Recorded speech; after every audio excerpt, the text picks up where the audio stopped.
കടുത്ത വേനലിലൂടെ നമ്മുടെ നാട് കടന്നു പോകുന്നൊരു കാലാണ്. എന്തൊരു ചൂടാണല്ലേ!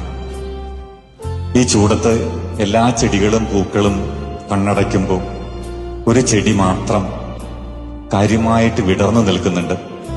ബൊഗെയിൻവില്ല. ശ്രദ്ധിച്ചിട്ടില്ലേ? ഇപ്പൊ നിറച്ച് ബൊഗെയിൻവില്ല പൂക്കളുള്ളൊരു കാലാണ്.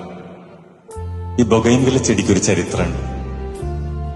ഈ ബൊഗെയിൻവില്ല എന്ന് പറയുന്ന ഒരു ജനുസ് കണ്ടെത്തുന്നത് 1767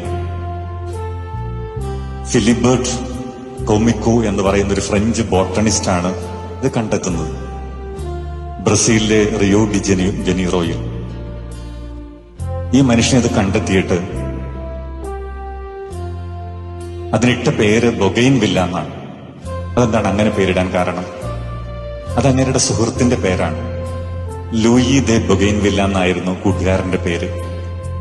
ആ കൂട്ടുകാരന്റെ പേരാണ്, സ്വന്തം പേരല്ല. ഒരുപക്ഷെ മനുഷ്യൻ ഭൂമിയിലുള്ളിടത്തോളം കാലം ഓർക്കുന്നത് ഈ ഫിലിബർട്ടിനെയല്ല, ബൊഗെയിൻവില്ലയാണ്. എത്ര വലിയ മനസ്സാണല്ലേ!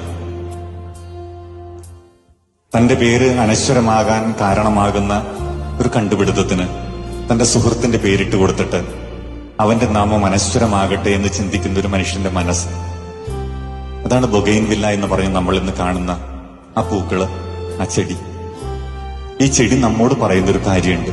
എന്നിട്ടത് എത്ര കടുത്ത വേനലിലും ചിരിച്ചു നിൽക്കാൻ പഠിക്കുക, എത്ര കടുത്ത നോവിലും നിവർന്നു നിൽക്കുക, ഏതു കടുത്ത വേദനയെയും അതിജീവിക്കുക, ഏതു സങ്കടകാലത്തിനപ്പുറത്തേക്കും പ്രതീക്ഷയോടെ മുന്നോട്ടു പോകാനാകുമെന്ന് മനുഷ്യരെ പഠിപ്പിക്കുക. മനുഷ്യര് പോലും വാടിക്കരിയുന്നൊരു കാലത്ത് ഈ ചെടി ഇങ്ങനെ നിറഞ്ഞ പൂക്കളുമായിട്ട് നിൽക്കുകയാണ്. നമ്മോട് പറയുന്നുണ്ട്, വാടരുത്.